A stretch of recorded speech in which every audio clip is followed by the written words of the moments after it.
대하 역사소설 태종 이방원 이정근저. 왕과 여자 부인 두고 새장가 들고 싶다.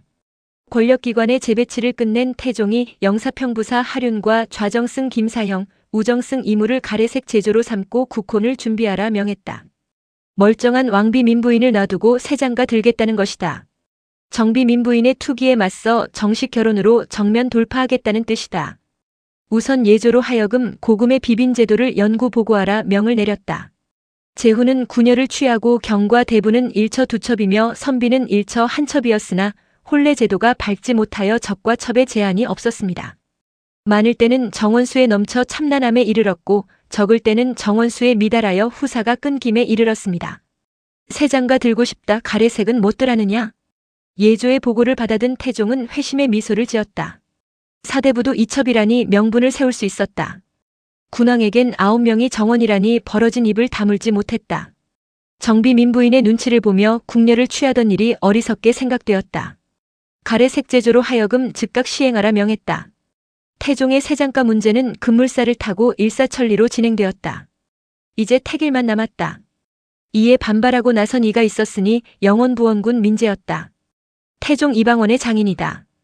아무리 사위와 장인 사이라 하지만 임금에게 직격탄을 날릴 수 없고 공격의 화살을 가래색 제조로 있는 하륜에게 날렸다. 온 나라 사람들이 하륜을 정도전에게 비유한다. 사람들이 하륜을 꺼려함이 이와 같은즉 머지않아 환난을 당할 것이다. 저주에 가까운 비난이다. 하륜과 민재는 둘도 없는 사이였다. 왕제를 일찍이 알아본 하륜이 민재에게 접근하고 민재가 하륜을 밀어준 돈독한 관계였다. 하륜이 변방을 떠돌 때면 임지에 찾아가 글벗이 되어 주었고 하륜이 개경에 머무를 때는 민재를 찾아가 주안상 마주 앉아 세상을 논했다. 이토록 좋았던 이들의 관계를 갈라놓은 것이 권력이다. 하륜이 임금의 오른팔이면 왕이 엇나가지 않게 직언해야지 권력에 취해 아첨한다는 것이다. 민재의 비판을 조우를 통하여 전해들은 하륜은 담담했다. 죽고 사는 것은 하늘에 달려있는 것이요. 옛사람들도 바른 도리를 가지고 억울하게 죽은 사람이 있는가 하면 요행이 죽음을 면한 사람도 있소. 후인들의 평가가 있을 것이니 내 무엇을 두려워하겠소? 목숨은 두렵지 않으나 후대의 역사가 두렵다는 뜻이다. 그만큼 자신의 행동에 책임을 지고 역사에 부끄럽지 않다는 뜻이다. 여자를 흔들어 놓기 위한 충격요법. 태종 이방원의 새장가 문제가 착착 진행되고 있는데 상황으로 물러나 있는 정종이 반대하고 나섰다. 태조 이성계가 궁궐에 없는 상황에서 정종 이방과가 제일 어른이었다. 왕은 어찌하여 다시 장가들려고 하시오? 내 비록 아들이 없어도 소시의 정으로 인하여 차마 다시 장가들지 못하는데 하물며 왕은 아들이 많으니 말해 무엇하겠소? 후사가 없는 자신도 새장가 문제는 생각도 안 해봤는데 아들이 많은 아우는 무슨 새장가 같은 생각이냐는 질책이었다. 태종은 형 정종의 만류를 받아들여 가래색을 파하라고 명했다. 태종의 새장가 문제는 후궁권 씨를 정의공주로 삼는 것으로 마무리하고 없던 일이 되었다. 하지만 정비 민부인에게는 충격이었다. 사랑을 독차지하기 위한 집착이 오히려 화가 되었다. 보고 싶지 않은 여자를 줄줄이 봐야 하는 현실이 도래할 수 있다 생각하니 끔찍했다. 왕비의 자리보다 여염집 아녀자의 자리가 더 좋았다. 태종은 어쩌면 여자의 가슴을 흔들어 주저앉히려는 전시효과를 노렸는지도 모른다. 여자의 가슴에 대못을 박는 것이 남자이고 그 상처를 치유해주는 것도 남자라 했던가. 민부인의 가슴에 돌이킬 수 없는 상처를 남긴 태종이 유화의 신호를 보냈다. 민부인과의 사이에서 낳은 맏아들 이제 훗날 양녕대군을 원자로 삼고 왕비를 대동하고 처가를 방문하겠다는 것이다. 정비 민부인으로서는 개인적으로 광영이고 가문이 영광이었다. 자신이 태어난 친정집을 왕을 신랑으로 앞세우고 돌아간다는 것은 영광이었다.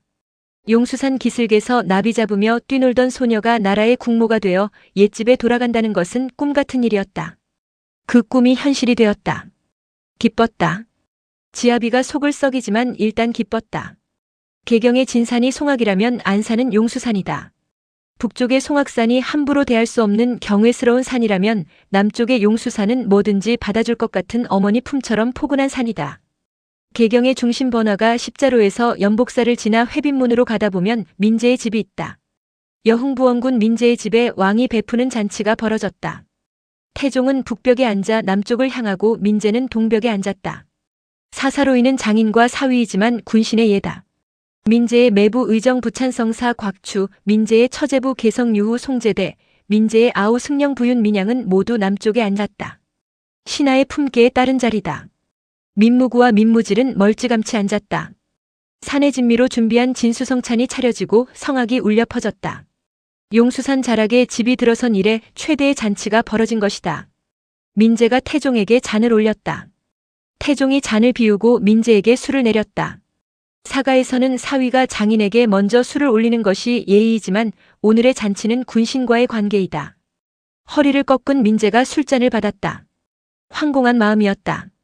용상에 오른 사위가 자신의 집을 방문하여 술잔을 내린다는 것은 꿈에도 생각해보지 못했다. 하늘 아래 제일 광영스러운 사람이 자신이라고 생각했다. 황송한 모습으로 술잔을 받은 민제는 자신을 그윽이 바라보는 태종 이방원의 시선의 의미를 몰랐을 것이다. 왕비 민부인은 안에서 여러 택주를 거느리고 어머니 송씨를 위한 연회를 베풀었다. 사적으로는 모두가 숙모의 고모, 이모이지만 민부인은 국모였다. 감히 얼굴을 들어 바라볼 수 없는 관계이지만 민부인은 편안하게 대했다. 스스럼 없이 어렸을 적 이야기가 흘러나오고 한바구음이 터졌다. 20여 년 전 잘 나가던 대감댁에서 동북면 촌뜨기를 사위로 맞아들인다고 수군대던 동네 사람들은 감히 잔치 마당에 들어올 수도 없었다. 나라의 지존 임금이 있기 때문이다. 대감댁 주변을 호군들이 삼엄하게 경비하고 있었다. 그렇지만 동네 사람들은 질시의 눈으로 바라보면서 한편으로는 동네의 경사로 받아들였다. 이곳에서 태어난 처녀가 왕비가 되어 금이 환영했으니 경사가 아닐 수 없었다. 용수산 골짜기가 떠들썩한 잔치. 처가를 방문하여 잔치를 베풀어주고 궁으로 돌아온 태종 이방원에게 국경에서 급보가 날아들었다. 하성절사로 명나라를 방문하고 돌아온 참찬 의정부사 최유경이 국경을 넘어 의주에 도착 즉시 올린 장계였다. 명나라 연병의 공격으로 황도가 경각에 달려 있습니다. 연병이 먼 곳까지 달려와 싸우는데 황제의 군대는 싸우면 늘 패하고 있습니다. 제병이 비록 많다 하더라도 기세가 약하여 연전연패하고 있습니다. 연병의 위세에 천하가 소연합니다. 대륙이 요동치고 있다는 얘기다. 북경의 야심가 연왕 군대가 명나라의 수도 금능남경을 공략하여 황군이 지리멸렬 패주하고 있다는 얘기였다. 이거 보통 일이 아니다. 삼국으로 받드는 대륙의 맹주명나라 군대가 쫓기고 있다면 이게 어찌 된 일인가? 천자로 모시는 황제가 위태롭다면 어떻게 해야 하는가? 조선 국왕 태종은 난감했다. 명나라를 건국한 주원장이 죽자 세자 시절 사망한 의문태자의 아들 해제가 건문제로 등극했지만 권력 기반이 취약했다. 이를 보완하기 위하여 건문제의 신복 황자진과 방요유가 분봉을 삭감하는 강경책을 펼쳤으나 이것이 오히려 화를 불러왔다. 북경의 아성을 구축하고 호시탐탐 기회를 엿보던 연왕이 명나라의 수도 금능남경을 공격한 것이다. 대륙이 요동치면 한반도가 흔들린다. 명나라가 흔들리면 조선은 소용돌이에 휩싸인다. 조선은 어떻게 할 것인가? 명나라에 충성할 것인가? 연왕에게 충성할 것인가? 명나라의 권지국 조선은 비상사태였다. 임팔라실리 투왕 요동치는 대륙의 정세. 명나라의 정정 불안은 조선으로 하여금 또 한 번 시험에 들게 했다. 명나라가 대륙의 패자로 부상하던 고려 말 친원과 친명을 오락가락하던 고려는 국론이 분열되었다. 의리를 지켜 원나라의 머리를 조아리자는 수구 세력과 대륙의 별로 떠오른 명나라에 부복하자는 신진 세력이 극렬하게 대립했다. 이 논쟁은 단순한 세력 다툼이 아니라 국운을 건 승부였다. 명나라가 대륙의 맹주를 자처하던 원나라를 북방으로 밀어내고 있을 무렵 고려는 원나라에 기울었다. 의리를 명분으로 내세웠지만 수구 세력의 이익이 원나라와 직결되어 있었기 때문이다. 국가의 안위는 안중에 없고 부와 명예를 지키자는 것이었다. 금능남경에서 용트림하던 주원장이 대륙을 평정했을 때 고려는 명나라의 압박에 시달려야 했다. 약소국의 서러움에 괘씸죄가 추가된 것이다. 명나라의 침공에 두려움을 느낀 고려는 문화시중 이색, 첨섬일직 이승인을 하정사로 파견해 왕관으로 고려를 감독해주기를 원하는 감국을 청했다.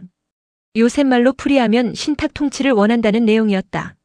나라를 바치며 신탁 통치를 원하는 부끄러운 하정사 일행의 서장관으로 참여한 태종 이방원은 약소국의 슬픔을 뼈저리게 느꼈다. 그러한 시련과 시험이 자신에게 닥친 것이다.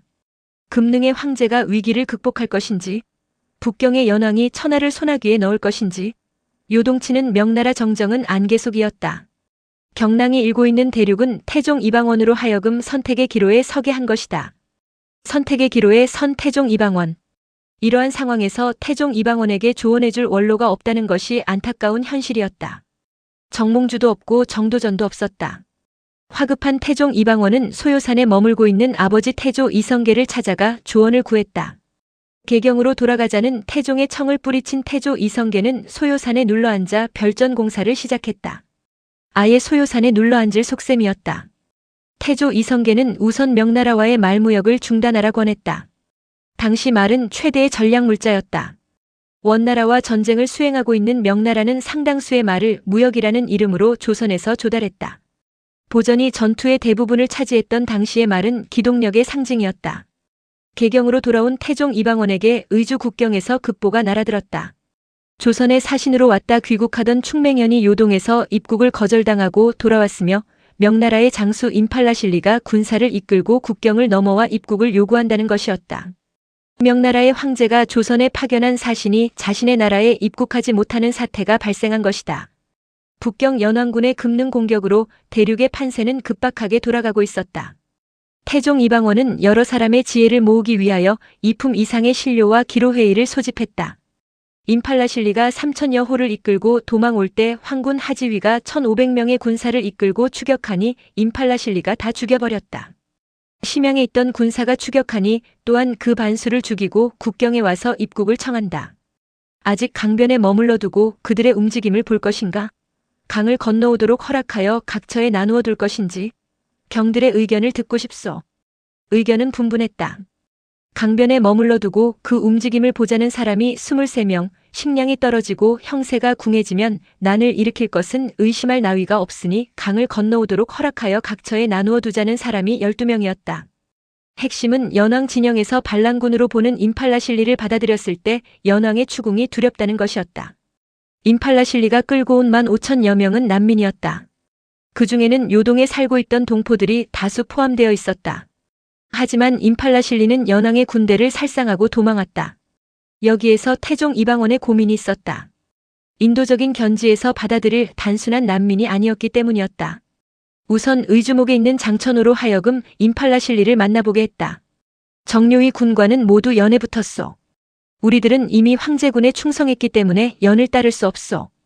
포주 강변에서 우리가 농사를 짓도록 허락해주거나 그렇지 아니하면 각도에 나누어 백성을 삼아주시면 조선에 충성하겠소.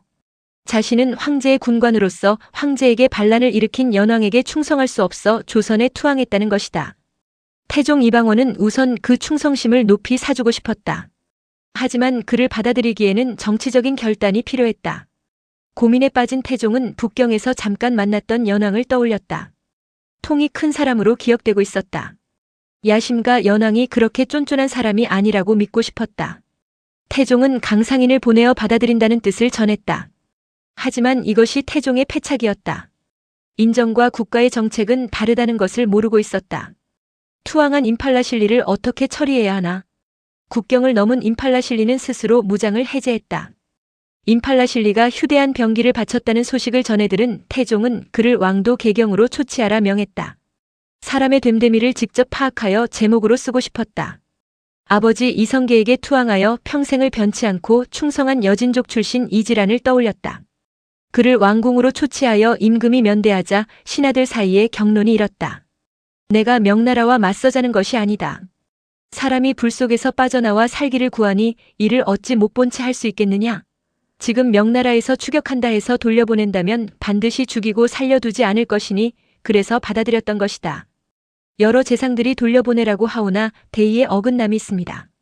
도승지 박성명이 맞장구를 쳤다. 임팔라실리에 대한 인도적인 견지는 여기까지였다. 명나라 연왕군 진영에서 임팔라실리를 압송하라 요구한 것이다. 소국이 대국의 요구에 거절할 명분이 없었다. 더구나 연왕군은 꺼져가는 불꽃 같은 황제군이 아니라 대륙에 솟아오르는 불꽃이 아닌가. 이들도 역시 우리나라 사람이라 의리상 돌려보내지 않아야 옳겠지만 나를 보고 섣불지고 불에 들어간다 할까 염려된다. 임팔라실리가 끌고 온 난민 중에는 요동 지방에 살고 있던 최강 등 조선계 동포들이 대부분이었다. 결국 임팔라실리와 주동자를 돌려보내기로 했다. 이것이 대명 외교의 한계다. 4대 외교에서 찾으려 했던 한가닥 민족의 자존마저 접을 수밖에 없었다. 명분도 국익도 없는 4대 외교. 국가 간의 외교란 국익이 최우선이다. 명분은 후순이다. 이러한 위상도 동등한 관계가 정립되었을 때 동력을 얻는다. 헌데 명나라와 조선은 사대국과 조공국의 관계다. 국익도 명분도 버리고 일방적인 굴종만을 요구하는 것이 사대 외교이다. 형조전서 진위귀가 임팔라실리를 요동으로 압송하여 명나라에 넘겨주었다. 인도적인 명분을 내세웠지만 명나라의 압박에 굴복한 것이다. 임팔라실리를 명나라로 돌려보낸 태종은 나머지 난민을 풍해도에 나누어 배치했다. 임팔라실리 문제를 일단락지은 태종은 하륜을 불러 명나라 문제를 수기했다. 명나라에 병난이 일어났사오니 마땅히 서북면에 성을 쌓아야 합니다. 서북면은 명나라와 국경을 접하고 있는 오늘날 평안도다. 하륜에 이어 이무가 말했다. 평양, 안주, 의주, 이성, 강계 등 5성을 쌓음이 옳겠습니다. 이무가 지목한 곳은 명나라가 조선을 침공할 시 주 공격로였다. 지금 명나라는 매우 어지럽고 우리나라는 무사하오니 이때에 성을 쌓아야만 됩니다. 김사영이 유비무환의 대비책을 강구하자고 주장했다.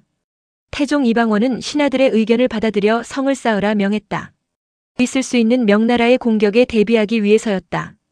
껄끄러운 대명 외교에 돌출한 임팔라실리 문제를 일단락짓고 긴장을 풀기 위하여 평주온천에서 느긋하게 휴식을 취하고 있는데 또 다시 국경에서 비보가 날아들었다. 영락제 등장. 대륙의 주인이 바뀌었다. 알아모셔라. 명나라에 들어간 통사 강방우의 보고를 받아 서북면 도순문사가 급주마에 띄워 올린 장계였다. 연왕이 전승하여 검문왕제가 봉천전에 불을 지르게 하고 자기는 대궐 가운데서 목매달아 죽었습니다. 후비와 궁녀 40명도 스스로 죽었고 17일에 연왕이 황제 위에 올랐습니다. 도찰원 첨도어사 유사길과 홍려시 소경 왕태가 조서를 가지고 이미 강을 건너왔습니다. 숨가쁜 보고였다. 요동치던 대륙이 마침표를 찍었다는 장계였다. 3년간의 내전 끝에 대륙의 주인이 바뀌었다는 내용이었다. 대륙을 섬기는 조선은 바뀐 주인을 새 주인으로 맞아야 하는 소국이었다. 조선에게는 선택권이 없었다. 보고를 받은 태종 이방원은 가슴을 쓸어내렸다. 정에 이끌려 임팔라실리 문제로 연왕과 맞섰다면 얼마나 많은 시련이 밀려왔을까 생각하니 모골이 송연해졌다. 대책이 필요했다. 즉각 대신회의를 소집했다. 의견은 많았지만 뾰족한 답은 없었다. 명나라를 건국한 주원장의 넷째 아들로 태어난 연왕은 아버지가 태손으로 책봉한 맏형의 아들 검문제를 패하고 스스로 황제의 위에 올랐다. 나이 어린 조카를 밀어내고 황제에 등극한 영락제다. 훗날 단종을 몰아내고 등극한 수양대군과 너무나 흡사하다. 수양대군이 벤치마킹했을까? 이상동몽이 현실이 되었다. 영락제는 태종 이방원이 사신으로 남경 가던 길 북경에서 면대한 인물이다. 첫 인상이 그릇이 큰 위인이라 느껴졌다.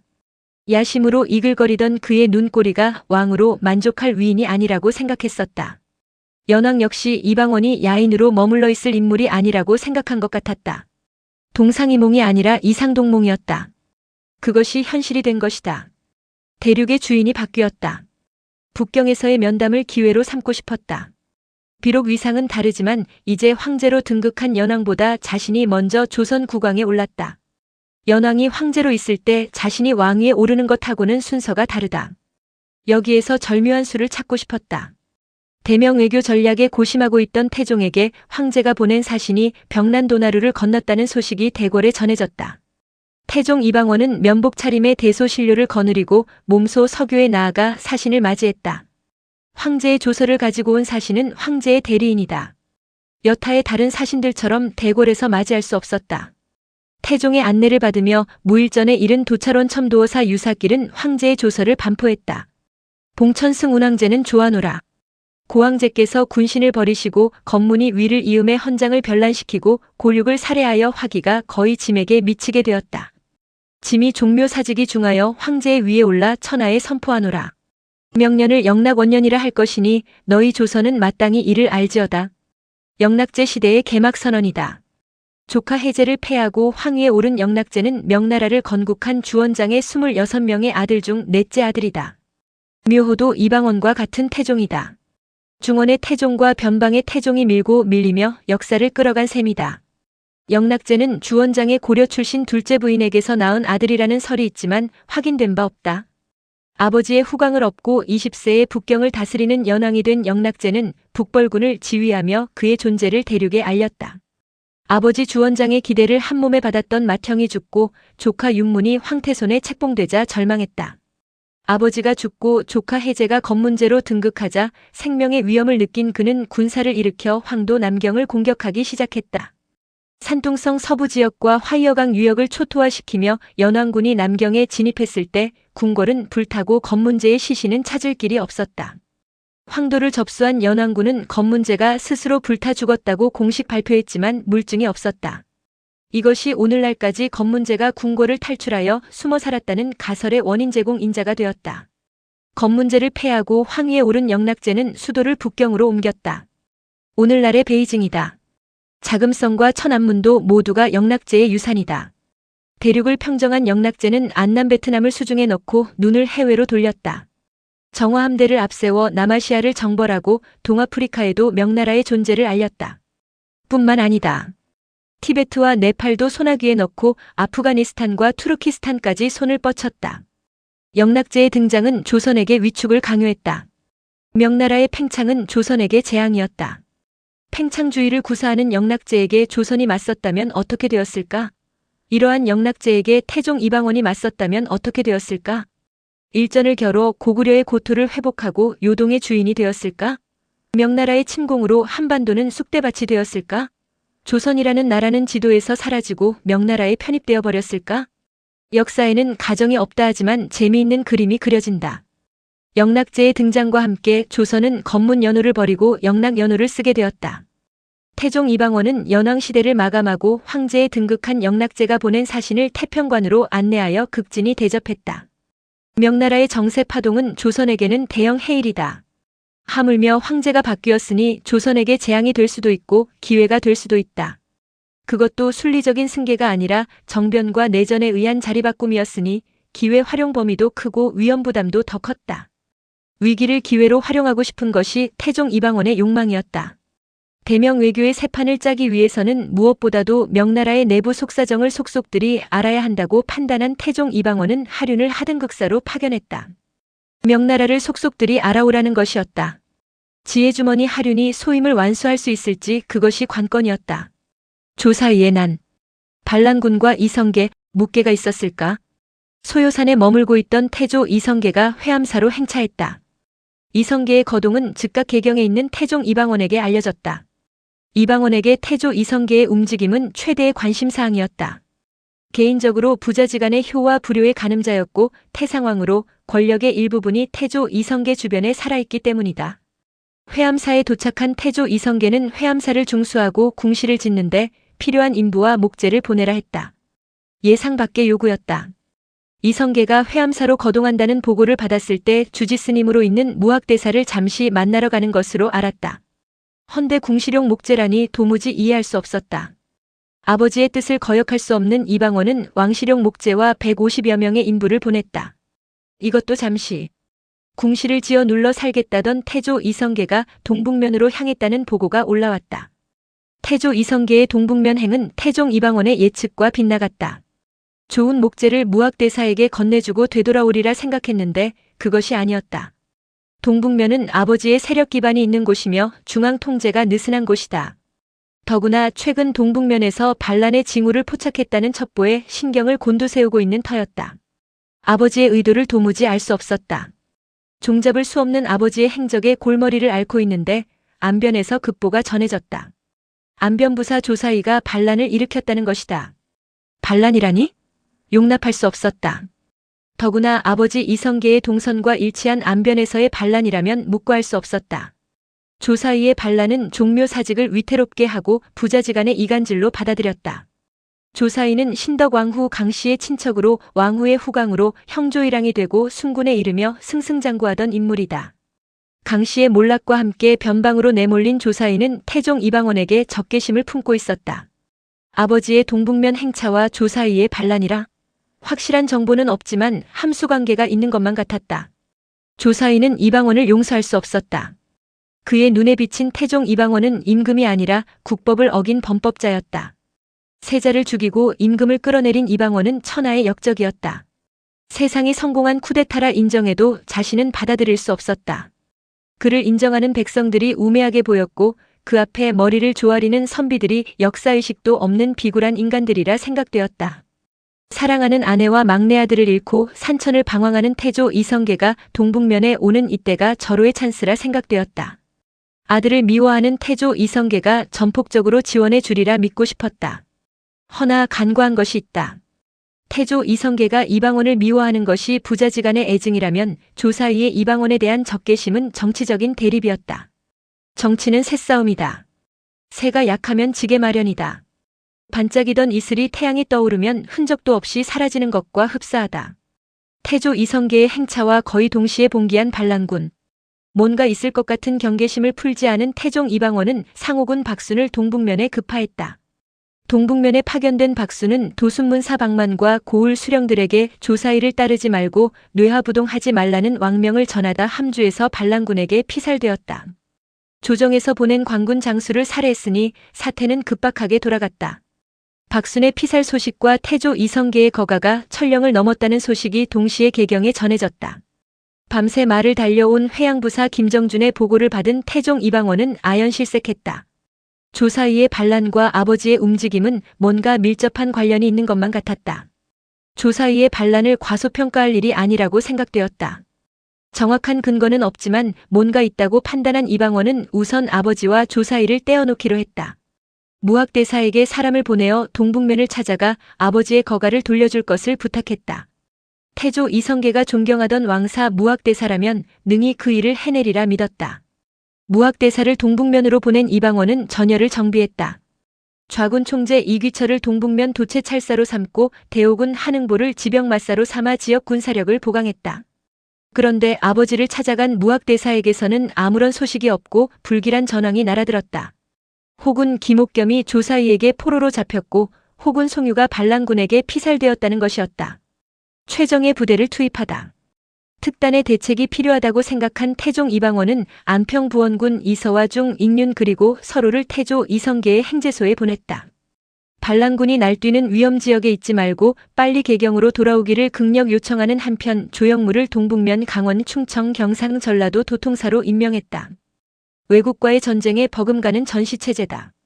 이빈을 서북면 도절제사, 이천우를 안주도 도절제사, 김영렬을 동북면과 강원도 도안무사, 유양을 풍해도 도절제사로 삼아 후방 방비를 견고히 한 태종 이방원은 민무질과 신극내에게 군사를 주어 동북면으로 출동하라 명했다. 최측근 정예부대의 투입이다. 민무질과 신극내는 1차, 2차 왕자의 난 때 혁혁한 무공을 세운 측근 중의 측근이다. 태종 이방원의 측근부대 투입은 기필코 반란군을 소탕하고야 말겠다는 의지의 표현이다. 아버지를 매개로 한 반란은 용서할 수 없었다. 측근 정예부대를 투입한 태종 이방원은 직접 병조에 나가 진두지휘했다.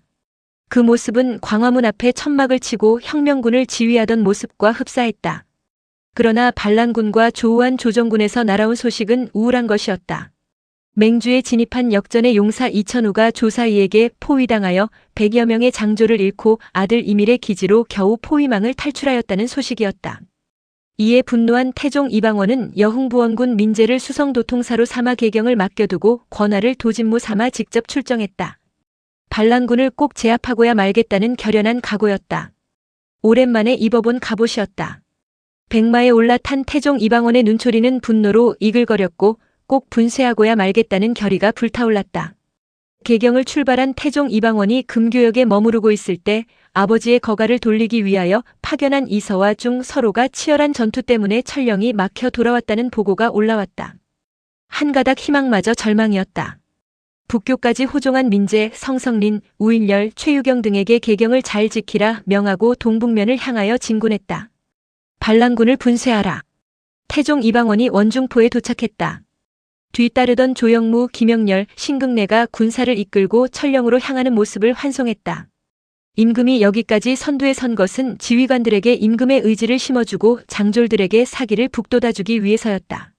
한편 조사의 군대는 7천여 명 정도였는데 올량압이 오면 만여 명이 될 것이라는 소리에 사기가 올라갔고 태조 이성계가 천령을 넘었다는 소문에 기세가 하늘을 찌를 듯했다.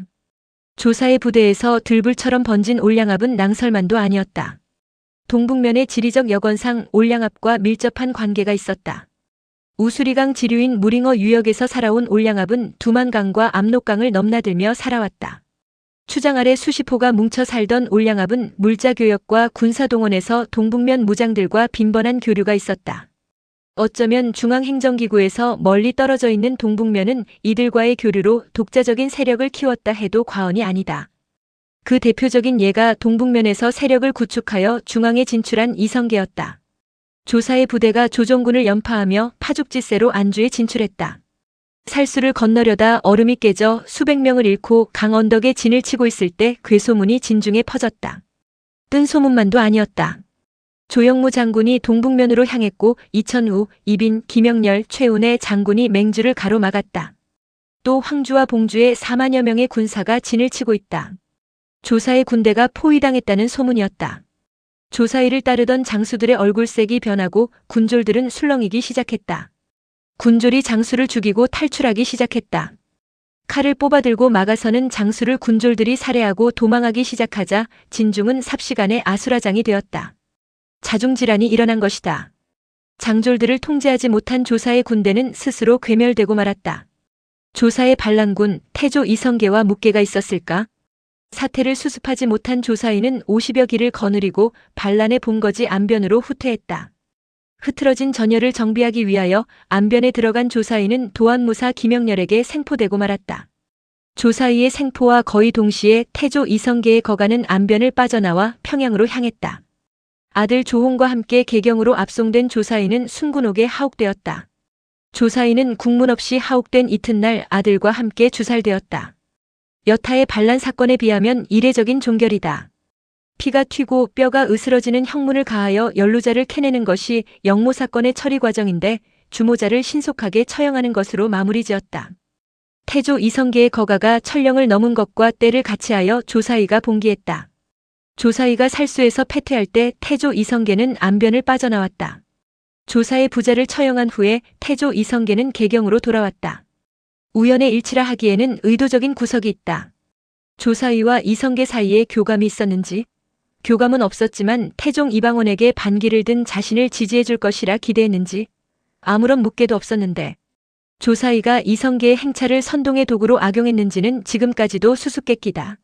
사신과 여자, 미인계가 통하는 국제 외교 무대, 대륙의 새로운 주인이 된 영락제의 황제 즉위를 축하하기 위하여 하등극사로 명나라를 방문한 하륜이 돌아왔다. 하륜의 명나라 방문은 단순하게 황제의 등극을 축하하기 위한 것만은 아니었다. 건문제 이후에 대명 외교 전략을 수립하는데 필요한 정보를 수집하라는 태종의 밀명이 더 막중한 소임이었다. 하륜은 역시 천하의 하륜이었다. 돌아온 하륜은 혼자가 아니었다. 명나라 예부를 어떻게 요리했는지 사신들과 함께 왔다. 명나라 사신을 데리고 왔는지 모시고 왔는지 그것은 중요하지 않았다. 명나라 황제가 조선 국왕 태종을 인정한다는 고명과 인장을 휴대한 사신과 함께 왔다는 것이 중요했다. 면복을 갖춘 태종 이방원은 백관을 거느리고 서교에 나아가 사신을 맞았다. 도지위 고득, 통정사자 통정 조거임, 환관태감 황엄 환자 주윤단, 조천보, 한천모가 등 사신 일행을 대궐로 안내한 태종은 무일전에서 예를 행하고 고명과 인장 그리고 칙서를 받았다. 봉천승 운항제는 제하노라. 조선국이 번 주변 각국 중에 제일 먼저 짐을 찾아와 충성을 서약하니 참으로 가상하다. 이에 너를 조선 국왕으로 명하고 인장을 내려주노니 나라를 길이 보전하고 백성을 편안케 하라. 그 위가 실로 어려우니 게으르지 말고 거칠지 마라. 짐의 말을 하늘처럼 따르고 짐을 공경할지어다. 대명 외교에 중대한 고비를 넘겼다. 정종 이방과가 죽었다면 합당한 이유가 되겠지만 살아있으니 가당치 않다라고 명나라에서 시비를 걸면 알아서 기어야 하는 형국인데 다행이었다. 무역이라는 이름 하에 말을 조공하라는 단서가 붙긴 했지만 그것은 왕위 계승과 연결된 새로운 조건은 아니었다. 내치에 주력한 명나라, 이때가 기회다. 건문왕제를 패하고 황제에 오른 영락제는 변방을 챙기는 것보다 내치에 주력했다. 흩어진 민심을 수습하고 부패한 관리들을 숙청하는 데 집중했다. 태종 이방원이 노린 것이 바로 이 기회였다. 위기를 기회로 활용하고 싶다는 것이 바로 이것이었다. 공식 행사를 마친 태종 이방원은 명나라 사신을 위한 잔치를 태평관에서 베풀었다. 기쁜 마음으로 즐거운 자리를 마련했다. 그런데 환관태감 황엄의 행동이 거칠고 무례하기 짝이 없었다. 황제의 고명을 가지고 온 정사는 도지위 고득인데 황엄이 정사를 무시하고 무엄하게 굴었다. 계급은 낮지만 황제의 최측근이라는 우월감이 작용한 것이다. 황제가 보낸 사신이기에 예를 다하여 대했지만 황엄의 무례한 행동은 도를 더해갔다. 정사를 무시하던 황엄이 자신이 황제인 양 태종 위에 군림하려 들었다. 태종 이방원으로서는 용납할 수 없는 행동이었다. 비록 명나라의 머리를 조아리는 변방의 군주이지만 일국의 국왕으로서 도저히 받아들일 수 없었다. 이를 지켜보던 태종이 잔치를 일찍 파해버렸다.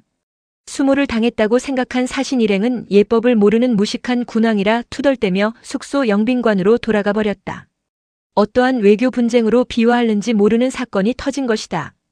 대소신료들은 불안한 마음에 전전긍긍했다. 이튿날 명나라 사신 주윤단이 예궐했다. 항의성 방문 겸 정보 제공이었다. 사신 주윤단은 조선인이었다. 지난번 사신으로 조선을 다녀간 온전이 돌아와서 황제께 호소하기를 조선 국왕이 뜻이 높아 남에게 굽신거리지 않은 성격으로 신을 거만스레 대접하였습니다. 이것은 폐하께 향하는 정성이 박함이 있기 때문입니다 하니 황제께서 도리어 온전을 나무라기를 내가 내 신으로서 마땅히 번왕의 위에 앉아야 할 것인데 도리어 그 아래에 앉아서 마침내 그와 같이 만들었으니 국왕의 허물 뿐 아니라 내가 자취한 것이라 하였습니다. 이제야 황엄이 무례하게 굴던 이유를 알 것 같기도 했다. 하지만 황제에게 머리를 조아리는 것은 스스로 할 수 있지만 황제가 보낸 사신을 위로 받들어 모시고 머리를 조아린다는 것은 자존심이 허락하지 않았다. 태종은 하륜을 불렀다. 명나라를 다녀온 후 처음 갖는 독대였다. 사신 따위가 군림하려 드니 도저히 묵고할 수 없다. 대명 외교는 어떻게 풀어나가야 하겠소? 외교란 쉽고도 어려운 법입니다. 어려운 일이라 생각하면 한없이 두렵고 쉽다 생각하면 한없이 간단합니다. 쉬운 길로 갑시다. 외교도 역시 사람이 하는 일입니다. 사람이 하는 일이기에 위상과 관계가 중요하다고 생각합니다. 황제는 대륙에 앉아 계시고 전하는 조선에서 제자리만 지켜주시면 외교는 아랫사람들이 하는 것입니다. 어제처럼 전하께서 툭 쳐주시는 것이 자리를 지켜주시는 것입니다. 나머지는 우리들 아래 것들이 수습하고 메워주고 안겨주는 것이 외교입니다. 그렇군요. 어제의 일을 사과하려 했는데 아니되옵니다. 전하께서 무너지면 저희들이 설 자리가 없어집니다. 황제께서는 전하께서 일찍이 설파하신 것처럼 정상에서 내려가는 길을 조심스럽게 내딛는 시점입니다. 조선의 무리한 강수는 두지 않을 것이라 사료됩니다. 우리나라를 방문하는 사신들만 잘 주무르면 만사 형통하리라 생각합니다. 이때부터 일명 잔치 외교의 전성시대가 펼쳐졌다.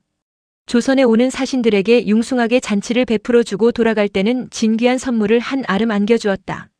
기쁨 주고 안겨주는 물량공세다. 금강산 구경을 다녀온 사신 일행에게 태종 임금이 태평관에서 잔치를 베풀었다. 뒤를 이어 하륜이 자신의 사저로 사신을 초치하여 융숭하게 대접하고 민제가 잔치 대열에 합류했다. 또다시 임금이 청화정에서 잔치를 베풀고 태조 이성계가 태상전으로 초치하여 융숭하게 대접했다. 마지막으로 영빈관에서 환송연을 베풀어 사신을 환송했다. 그야말로 잔치의 연속이었다. 황엄 일행이 금강산 구경을 하는 동안 주윤단과 한천모가는 자신들의 고향을 방문했다. 실로 눈물겨운 금이환양이었다. 그들은 힘없는 가정에 태어난 이유 하나로 계경에 잡혀와 생식기를 거세당하고 명나라에 조공된 남자 아닌 남자였다. 그들이 생식기를 털리고 압록강을 건널 때 배가 유난히 흔들렸다. 가벼워서 그랬는지 그들의 오열이 바람이 되어 그랬는지 알 수 없다. 압록강을 건너는 그들은 가난한 집안에 태어난 자신이 한없이 원망스러웠고 조국이 원망스러웠다. 조국이 힘이 없었기에 환자로 명나라에 끌려가 황제의 측근이 되어 조국을 방문했을 때 만감이 교차했을 것이다. 주윤단 일행이 고향을 방문하고 돌아온다는 소식을 접한 태종 이방원은 숭인문까지 직접 나아가 그들을 영접하고 위로했다. 그뿐만 아니라 그들의 족친 60여 명에게 관직을 제수하라 명했다. 또 주윤단의 고향 임주를 부로 승격하고 한천모가의 고향 김제를 군으로 승격하라 명했다. 황엄 일행이 명나라로 돌아간 후 또다시 사신 일행이 들이닥쳤다. 명태조와 황비의 존호에 관한 예부의 자문을 가지고 환관 전유와 배정 그리고 급사중 마인이 입국한 것이다. 사신 사태였다. 하지만 이것은 조선이 원하는 사태 발전이었다. 하륜이 명나라를 방문하여 가설한 한라인이 작동한 것이다. 기생외교 시대의 개막. 태평관에서 잔치를 베풀어 주고 무일전에서 임금이 직접 잔치를 베풀어 주었는데도 사신은 불만이었다. 여자가 없다는 것이었다. 환관 출신 사신은 거세되었기에 여자를 밝히지 않았지만 급사중 마인은 환관이 아니었다. 사평부에 명하여 사신 마인에게 잔치를 베풀었다. 처음에는 중국 사신이 오면 기생이 시침하는 것이 상사였는데 유사끼리 받아들이지 않은 뒤로부터 이를 폐하였었다. 이때에 이르러 마인이 자진하여 기생을 받아들였다. 잔치 외교에 이어 기생 외교의 서막이다. 조선에 들어온 사신들에게 융숭하게 잔치를 베풀어주고 어여쁜 기생을 안겨주어 시침을 들게 했다. 잠자리 시중이다. 기생 중에 이러한 임무를 전담하는 시침녀가 별도로 있었다. 깐깐한 사신 유사길 일에 잠깐 끊어졌을 뿐이었다. 대륙에서 입국한 사신들에게 기생을 안겨주는 일은 어제 오늘의 새삼스러운 일이 아니었다. 하나의 관례였다. 더구나 고려조 이래 한반도를 드나드는 대륙의 사신들에게 반도 여자는 최고 인기였다. 나긋나긋하고 살가운 반도 여자는 입소문이 자자했다. 잔치 외교와 기생 외교가 개막된 이래 조선에 들어온 명나라 사신은 싱글벙글했다. 최상의 대우를 해주고 어여쁜 미인을 안겨주니 벌어진 입이 다물어질 줄 몰랐다. 하륜이 건의하여 실행하기 시작한 대명 외교 전략은 입국하는 사신을 융숭하게 대접하고 달라는 것은 퍼주된 국토를 보존하고 민족의 자존을 지키자는 것이었다. 나라가 대륙의 약점을 잡혀 저자세면 한없이 낮은 자세로 봉사했고 동등하면 당당했다. 여진족과 한반도. 달라는 것은 주되 국토는 지키자. 때 맞춰 병조에서 통계보고가 올라왔다. 조선의 총 군사수가 29만 6,310명이라는 것이었다. 여기에는 정예장졸 이외에 지방 관하에서 관리하는 군졸까지 포함된 숫자였다. 명나라의 심기를 건드려 전쟁은 피해야 한다는 하륜의 소신의 설득력을 뒷받침해주는 통계였다. 하륜은 평소에 어떠한 일이 있더라도 명나라와의 전쟁은 피해야 한다고 주장했다. 무역이라는 이름으로 말 1만 마리를 보내라 하는 것도 보내주었고 소 1만 마리를 보내라 하는 것도 10차례에 걸쳐 나누어 보내주었다. 당시 말은 전략적 군수물자였고 소는 대표적인 생산산업 농사의 기둥이었다. 명나라의 요구가 조선의 군사력을 약화시키고 농업을 마비시키려는 의도가 엿보인다는 것을 알면서도 보내주었다. 달라는 것은 주되 국토는 지키자는 것이 대명 외교 전략이었다. 이러한 전략을 조심스럽게 구사하고 있는데 명나라에서 얄궂은 첩보가 들어왔다. 조선을 확실하게 묶어두기 위하여 통혼하려 한다는 것이었다. 즉 조선의 왕실과 혼인하기 위하여 조선의 공주를 차출하려 한다는 것이다. 태종 이방원은 다른 것은 다 주어도 이 문제만큼은 자존심이 허락하지 않았다. 명나라는 극복의 대상인데 딸을 보내거나 받으면 영원한 사위국이 아닌가. 고려의 전철을 밟고 싶지 않았다.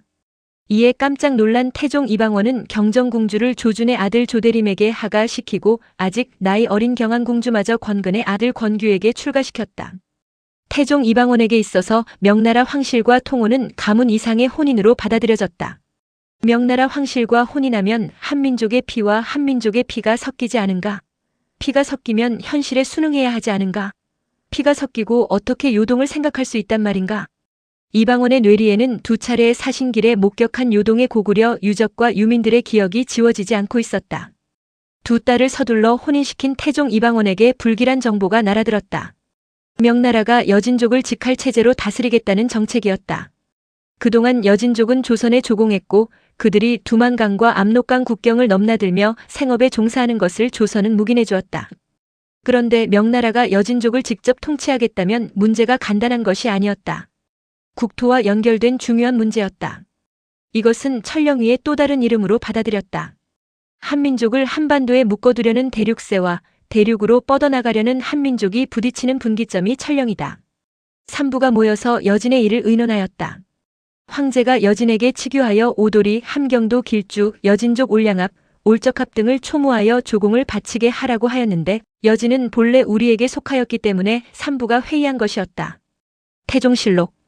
역사에 기록된 근거 자료를 찾아라. 의정부와 사헌부 그리고 사간원 대신들을 모아 회의를 마친 태종은 하륜을 불렀다.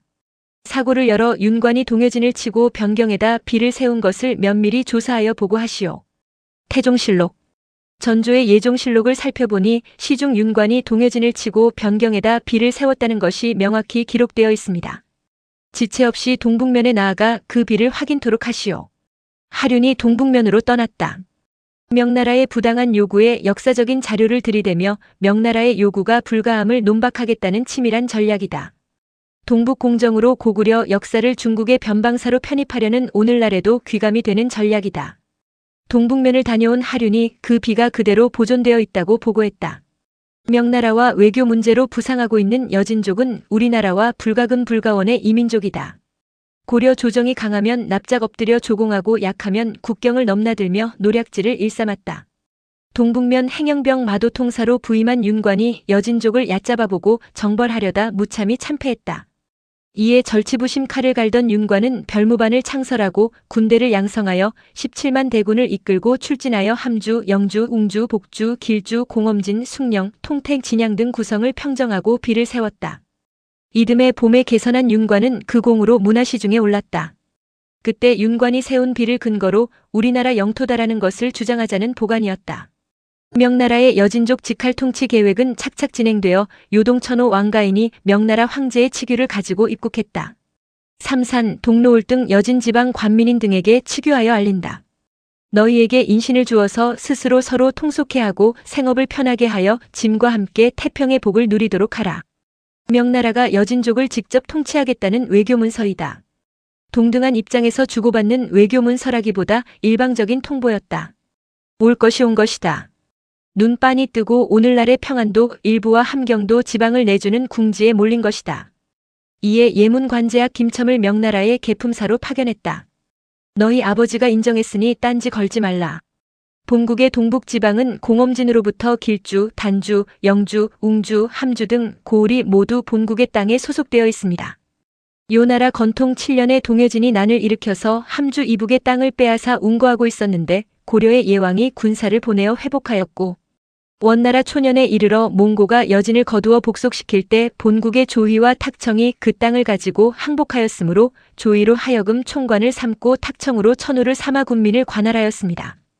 이로 말미암아 여진의 인민이 그 사이에 섞여 살아서 각각 방언으로 그들이 사는 곳을 이름지어 길주를 해양이라 칭하고 단주를 동로울이라 불렀으며 영주를 삼산이라 칭했습니다. 또한 웅주를 홍궁이라 부르고 함주를 함난이라 칭하였습니다. 황제의 치규에 삼산과 동로울 등 여진 지역의 관민인을 직접 초유한다 하셨습니다.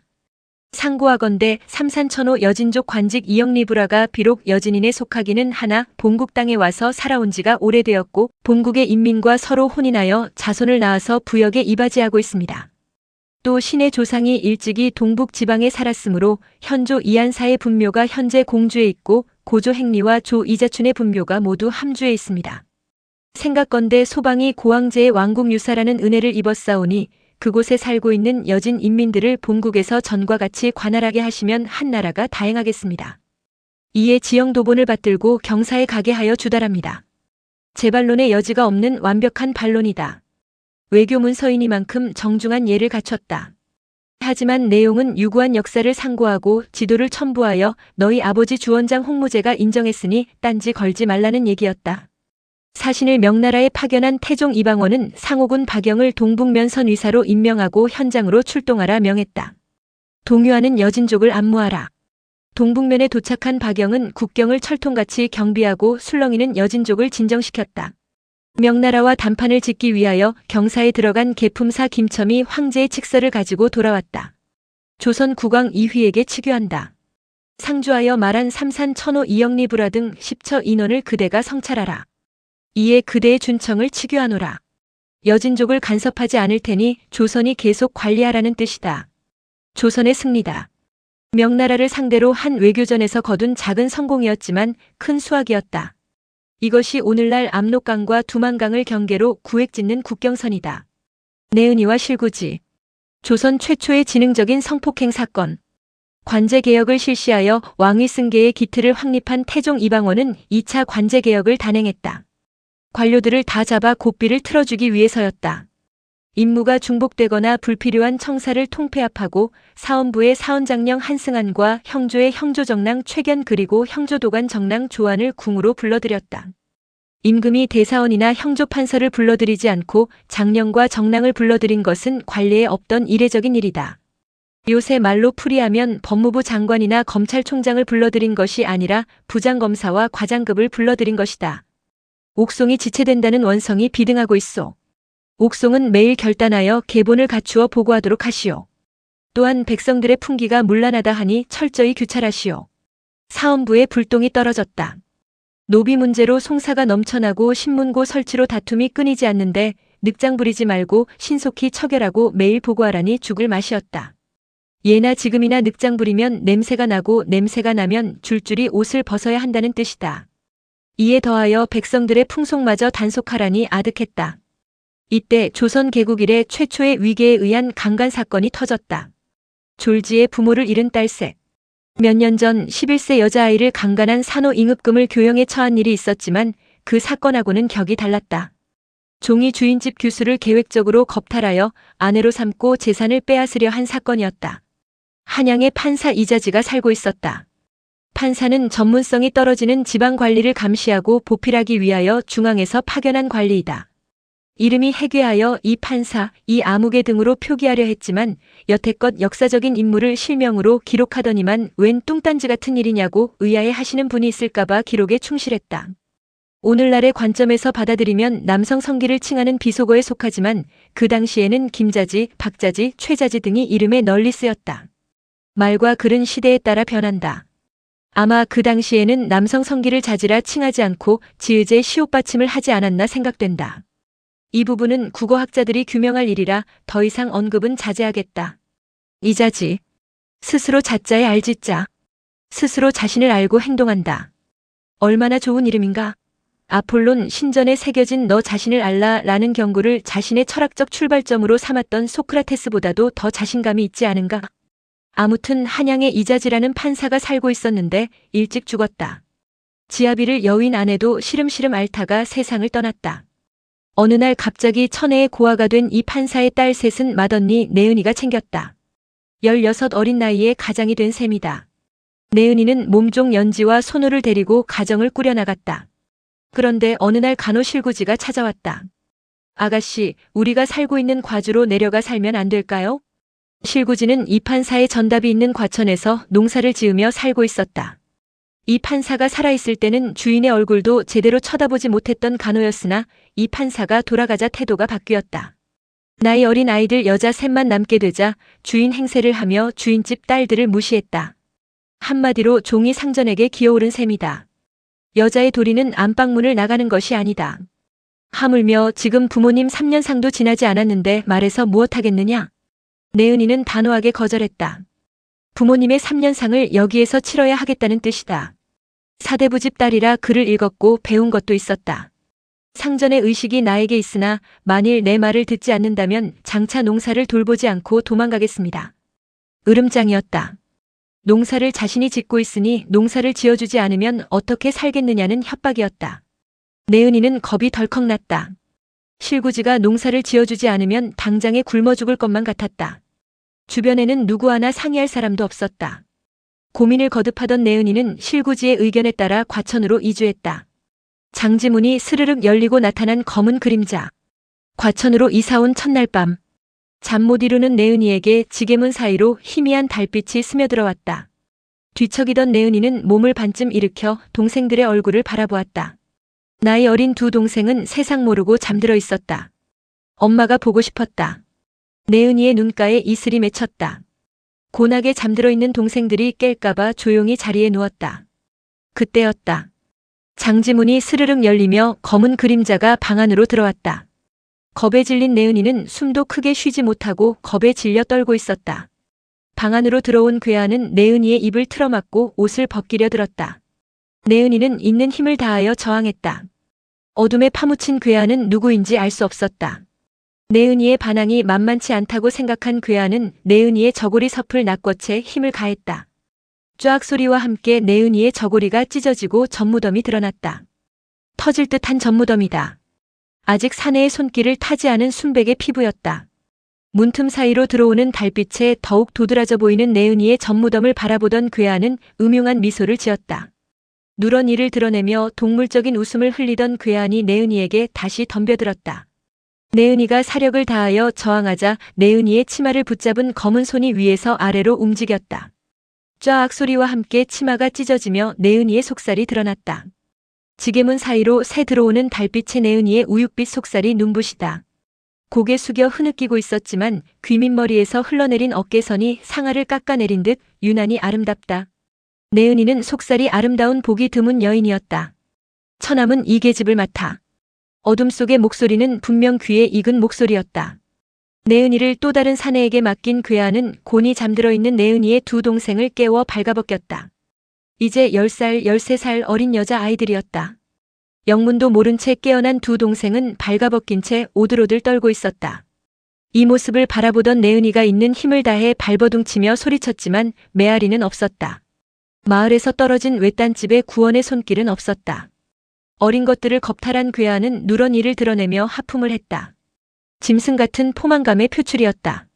또 다른 괴한을 바라보는 그의 눈빛은 여자를 발가벗겨 주었는데 왜 아직 처리하지 못하고 있느냐는 눈초리였다. 발가벗긴 내은이와 승강이 하던 괴한은 내은이의 저항에 부딪혀 야욕을 채우지 못하고 있었다. 구름에 달 가듯이 달에 구름 가듯이 밤하늘에 흐르는 달 그림자를 보고 놀랐는가? 동구박 물방앗간에 몰래 숨어 들어가는 아랫마을 돌쇠와 과부댁을 보고 컹컹대는가? 이때 아랫마을 개 짖는 소리가 정막을 깨고 들려왔다. 밤하늘엔 별이 쏟아지고 또다시 숨막히는 정막 속에 줄다리기가 시작되었다. 새벽 5경 여명이 밝아왔다. 사내의 억센 완력에 지친 내은이가 실신하듯 무너져 내렸다. 때는 이때다 싶은 괴한은 내은이를 겁탈했다. 야욕을 채운 그들은 어둠이 걷히자 문 밖으로 사라졌다. 이제야 내은이는 이들이 누구인지 알았다. 어린 것들을 겁탈한 괴한은 간호실구지였고 내은이의 손발을 묶고 강제로 범한 괴한은 실구지의 처남 박질이었다. 국기를 뒤흔든 사건. 실신하듯 쓰러져 있던 내은이는 정신을 차렸다. 악몽을 꾼 것 같았다. 생각하면 할수록 어처구니 없었다. 대명천지에 이런 일이 있을 수 있다 생각하니 하늘이 무너지는 것만 같았다. 옷도 챙겨 입지 못한 내은이는 그 자리에 쓰러져 한없이 흐느꼈다. 엄마가 보고 싶었다. 정신을 가다듬은 내은이는 이 일을 어찌해야 할지 골똘히 생각해봤지만 답이 없었다. 이대로 실구지의 여자가 되어야 하나? 이 일을 천하에 터뜨려 실구지를 죄줄 것인가? 그렇다면 사내의 손길이 지나간 난 어떻게 해야 한단 말인가? 정신없이 집을 빠져나온 내은이는 관가에 찾아가 실구지를 고발했다. 실구지와 박지를 잡아다 국문안이 사실대로 토설했다. 의정부의 보고를 받은 태종 이방원은 죄인 실구지와 박지를 대명률에 따라 능지처참하라 명했다. 능지처참 예전에 대역죄를 지은 죄인을 머리, 몸뚱이, 팔, 다리를 토막쳐서 죽이는 극형을 이르던 말. 처형장에 끌려나온 신구지와 박질은 기둥에 묶였다. 실구지의 처형을 구경하기 위해 사람들이 구름처럼 모였다. 망나니의 큰 칼이 번쩍하는 순간 실구지의 왼쪽 어깨가 잘려나갔다. 망나니의 칼이 허공을 가르는 순간 살구지의 오른발이 잘려나갔다. 피범벅이 된 실구지의 몸통이 축 늘어졌다. 사지를 자르고 칼춤을 추던 우대 망나니가 실구지의 심장에 칼을 꽂았다. 피가 샘물처럼 솟아올랐다. 그리고는 차대 망나니가 요란하게 칼춤을 추다가 실구지의 목을 잘랐다. 박질 또한 똑같이 당했다. 이 사건은 단순 강간 사건이 아니라 국기를 뒤흔든 사건으로 인식했다. 때문에 대역 죄인을 다스리는 대명률을 적용했다. 위계 질서가 분명한 신분사회에서 상전을 능욕하여 아내로 삼으려 한 것은 계급사회에 대한 도전으로 받아들였다. 또한 양갓집 규수와 어린아이를 겁탈하여 재산을 빼앗으려 한 것은 지능적인 범죄로 규정하고 극형으로 단죄했다. 한양 천도 가자나무로 무학이 만세의 터전이다. 원자 이제를 세자로 책봉한 태종 이방원은 세자로 하여금 종묘에 배알하라 명했다. 종묘가 어디에 있는가? 한양에 있다. 왕궁은 개경에 있고 종묘는 한양에 있으니 여간 불편한 것이 아니었다. 자연스럽게 천도 문제가 수면 위로 떠올랐다. 한양은 우리 태상왕이 창건한 땅이고 종묘와 사직이 있는 곳이니 오래 비워두고 거주하지 않으면 선조의 뜻을 계승하는 효도가 아니다. 명년 겨울에는 내가 마땅히 옮겨갈 터이니 응당 궁시를 수줍하게 해야 할 것이다. 종묘 사직을 천도 명분으로 삼았지만 태종 이방원에게 천도는 아버지에 대한 효의 무게 중심이 실려 있었다. 태조 이성계는 하루라도 빨리 개경을 떠나고 싶어 했다. 경멸의 눈으로 바라보는 개경인들의 눈초리도 거북했지만 사랑하는 아내 신덕왕후 강씨의 능과 막내 아들 방석의 묘가 있는 한양으로 가고 싶어 했다. 개경을 떠나 가자나무로 성상군 이직과 취상군 신극내를 이궁 조성도감 제조로 임명하고 본격적으로 한양천도 문제에 착수했다. 기회를 기다리던 하륜이 팔을 걷어 붙이고 나섰다. 한양으로 가긴 가되 무학으로 가자는 것이다. 하륜에게 천도는 패자 부활전이었다. 나라의 기둥은 경제다라는 지론을 견지하던 하륜은 조은선의 왕래가 편리한 무학을 강력히 추천했으나 무학대사의 인왕주산론과 정도전의 백악진산론에 밀려 자신의 주장을 관철하지 못했다. 태조 이성계가 자신이 주장하는 무학을 배척하고 정도전의 의견을 쫓아 백악을 진산 삼아 경복궁을 창건할 때 국군의 후퇴라 생각하며 안타까웠다. 그런데 기회가 온 것이다. 태조 이성계는 태상왕으로 물러나 있고 현재는 태종이 왕이다. 그 임금의 오른팔이 자신이지 않은가. 왕사 무학대사도 국사에서 손을 떼고 회암사에 은거 중이고 천하의 농객 정도전도 없다. 임금이 바뀐 이번이야말로 절호의 찬스다. 이번에는 기필코 무학을 관철하고 싶었다. 무학의 도읍을 정하고 삼남과 연결하는 운하를 건설하면 국가의 재정은 탄탄한 반석에 오를 것이라 생각했다. 얼마 전 경상도 조은선 36척이 풍랑을 만나 침몰했다는 소식을 들었을 때 너무나 가슴이 아팠다. 애써 지은 곡식을 바다에 수장했으니 국가의 재정적 손실은 물론이려니와 다시 거둬들임을 당해야 하는 백성들의 원성이 귓전을 맴도는 것 같았다. 하륜의 주청에 따라 태종 이방원이 무학 현지답사에 나섰다. 하륜, 조준, 남재, 권근과 대간 각각 이런식 호종한 임금의 행렬이 임진 나루터에 이르렀을 때 이간대군 이방희의 부음이 들려왔다. 이방희는 태조 이성계의 셋째 아들로 태종 이방원의 동모형이다. 임금 행렬은 발길을 돌려 개경으로 돌아왔다. 장례를 치른 태종은 다시 무학 답사길에 나섰다. 이번에는 남재가 빠지고 이천우가 동행했다. 태종이 무학산 중봉에 올라 사방을 휘둘러 보았다. 사람을 시켜 한강가에 백기를 세우게 하고 꼼꼼히 살펴봤다. 시야가 확 트여 한강에 접한 무학산 기슭은 가히 도읍지에 손색이 없었다. 시야가 확 트여 시원하구나. 여기가 도읍하기에 합당한 땅이다. 진산부원군 하륜이 말한 곳이 백기의 북쪽이라면 가히 도읍이 들어앉을 만하다.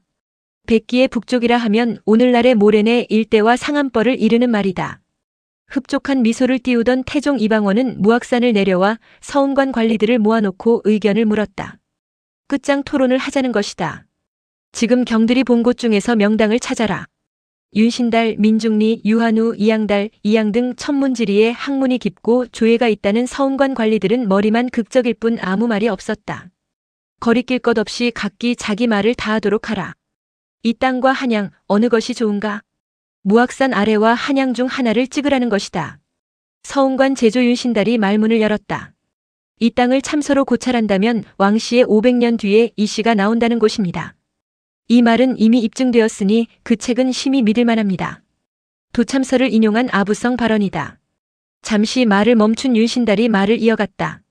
참서에 의하면 눈앞에 세강이 끌어당기기를 만월과 같이 한다고 하였는데 이 땅의 눈앞에 세강이 있으니 또한 참서와 합치합니다.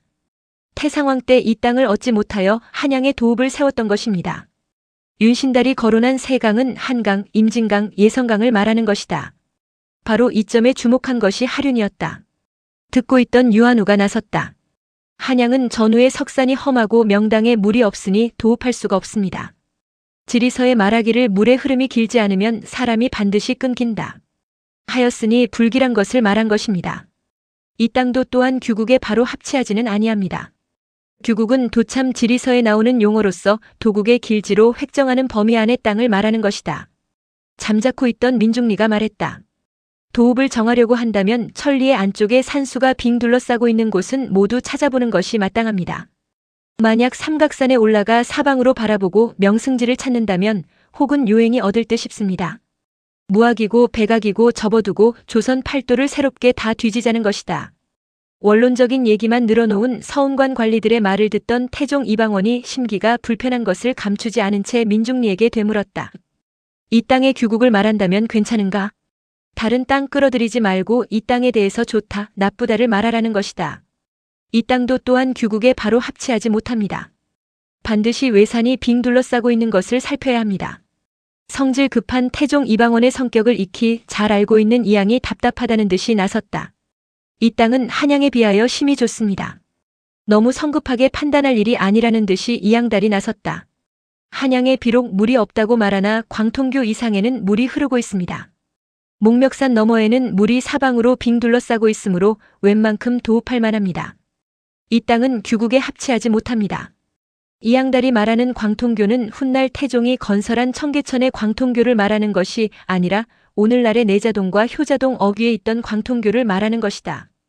갑론을박 원점에서 맴도는 서운관 관리들의 의견에 짜증이 난 듯 태종 이방원이 언성을 높였다. 난상토론 끝에 불똥은 엉뚱한 곳에 떨어지고 내가 어찌 신도에 이미 이루어진 궁시를 싫어하고 풀이 우거진 이 땅을 좋아하여 다시 토목의 역사를 일으키려 하겠는가? 한양은 석산이 험하고 물이 끊어져 도읍하기에 불가한 까닭이다. 내가 지리서를 보니 먼저 물을 보고 다음에 산을 보라 하였다. 만약 지리서를 쓰지 않는다면 그만이지만 쓴다면 한양은 물이 없는 곳이니 도읍하는 것이 불가한 것은 명확한 것이다. 너희들이 모두 지리를 아는데 처음에 태상왕을 따라 도읍을 정할 때 어찌 이러한 까닭을 말하지 아니하였는가? 난상토론의 불똥이 엉뚱한 곳으로 튀었다. 태조 이성계가 한양으로 천도할 때 왜 불가함을 말하지 않았느냐고 질책하자 윤신달이 변명하고 나섰다. 신은 그때 마침 친상을 만나 호종하지 못하였습니다. 궁하면 빠져나갈 궁리를 하는 것이 관리들의 생리다. 이러한 변명으로 면책될 수 없다고 판단한 유한우가 서운관 관원의 한계를 들고 나왔다. 신등이 말하지 아니한 것은 아닙니다. 다만 전단할 수 없었을 뿐입니다. 도읍을 정하는 데 권한이 없었다는 것이었다. 태종 이방원이 이양달을 지목하며 되물었다. 내가 태상왕을 따라갔을 때 한양은 물이 끊어지는 땅이어서 도읍을 세우는데 불가하다는 사실을 왜 알지 못하였느냐? 어찌하여 한양에 도읍을 세우고 크게 토목의 역사를 일으켜서 부왕을 속였는가? 이양달에게 불똥이 떨어졌다. 새로운 도읍지를 찾으러 왔다가 옛 도읍지 때문에 목이 달아날 위기에 처한 것이다. 돈을 던져라. 동전점으로 결정된 한양천도. 이양달의 얼굴이 창백해졌다. 위기를 모면하지 못하면 관직을 잃는 것이 문제가 아니라 부왕을 속였다는 이유로 참에 처해질 수도 있다. 한양에 비록 물이 없다고 말하나 전면에 물의 흐름이 시작됩니다. 더군다나 그때의 말을 숨기지 아니하고 다 말씀드렸습니다. 한양에 천도하고 부왕이 편찮으셔서 생명이 위태로웠으나 회복되었다. 죽고 사는 것은 대명에 관계되는 것이다. 그 후 변고가 여러 번 일어나고 하나도 좋은 일이 없었으므로 이에 송도에 환도한 것이다. 태조 이성계의 환우와 왕자의 난을 거론하며 한양이 길지가 아니라는 것이다. 다만 신이 전단할 바가 못 되었을 뿐입니다.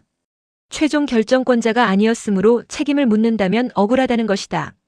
너희가 내 앞에 있으면서 변명하는 것이 이와 같으니 어찌 다른 곳에서 자복하겠는가?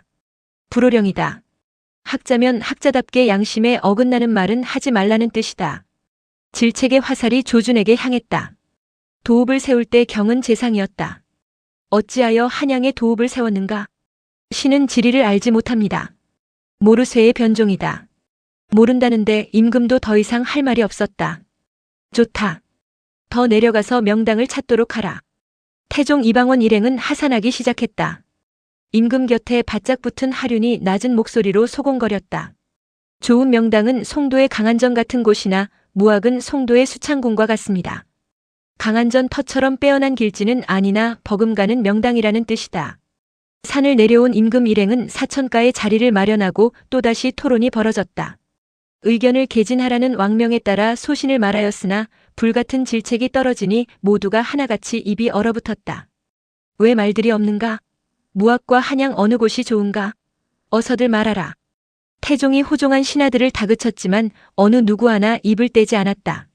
내가 송도에 있을 때 여러 번 가뭄과 수재의 이변이 있었으므로 하교하여 구원하였더니 정승 조준 이하 대신들이 한양으로 환도하는 것이 마땅하다고 말한 자가 많았다. 그러나 한양 또한 변고가 많았으므로 마음의 결정을 하지 못하였다. 더 이상 지체할 수 없다. 무학과 한양 어느 곳이 좋은가?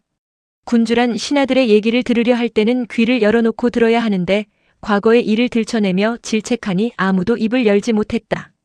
경들이 아무 소리 안 하니 방법은 하나밖에 없다. 이제 종묘에 들어가 송도와 한양과 무학을 고하고 그 기륭을 점쳐 길한 데 따라 도읍을 정하겠다. 도읍을 정한 뒤에는 비록 재변이 있더라도 이의가 있을 수 없다. 저음으로 결판 짓겠다는 말이다. 종묘로 이동한 태종 이방원이 제약 김첨에게 물었다. 무슨 물건으로 점을 칠 것인가? 종묘 안에서 첩전 돈점할 수 없으니 시초 점치는 풀로 점치는 것이 좋겠습니다. 첩전이란 동전을 던져서 점을 치는 것으로서 일명 첩괴라 하는 돈점이다. 조상을 모시는 신성한 종묘에서 시정잡배들이나 하는 돈점을 칠 수 없다는 얘기다. 돈점은 한꺼번에 동전 셋을 던져 한 개가 뒷면이 나오고 두 개가 앞면이 나오면 단이라 하여 작대기 하나 모양으로 표시하고 두 개가 뒷면이 나오고 한 개가 앞면이 나오면 탁이라 하여 작대기 두 개를 나란히 놓은 모양으로 표시하고 세 개가 모두 뒷면이 나오면 중이라 하여 오로 표시하고 세 개가 모두 앞면이 나오면 순이라 하여 X로 표시하는데 3번 던져서 하나의 궤를 만들어 기룡을 판단하였다.